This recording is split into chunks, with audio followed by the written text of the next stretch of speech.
आए हैं कि अध्येता के रूप में अपने के की बुझाइए जे ओठम युद्ध के अवस्था छै। मने यार एना छै, देखियो युद्ध कोनो भी देश के लेल, कोनो भी जे छै व्यक्ति के लेल, कोनो भी समाज के लेल फायदाजनक नहीं छै।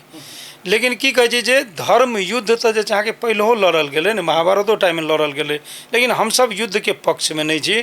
तत्काल की करक चाहिए अहाँके पाकिस्तान सरकार के, ओई आतंकवादी जे ओइठन माने जाकर नुका गेलै तकरा ओ आतंकवाद में जे छै से के प्रश्रय देबे वाला व्यक्ति सबके, और ओइ देश में जते भी आतंकवादी छै या अथी आसिफ या ई अहाँके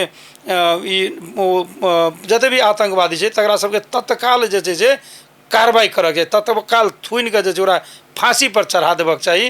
तहन जाके जे छै अहाँके अपने आप जे छै अहाँके रुकि जेतै। कोनो जे छै जे मारि करय ला थोड़े लोग तैयार छै, मारि करय ला हमरा बुझाय जे युद्ध हुओ के नहीं चाहिए, युद्ध करहो के नहीं चाहिए, लेकिन जे दोषी छै तकरा सजा सेहो भेटक चाही। ताहि के लेल वएह संबंधिते देश सजा देतै तऽ भऽ जेतै।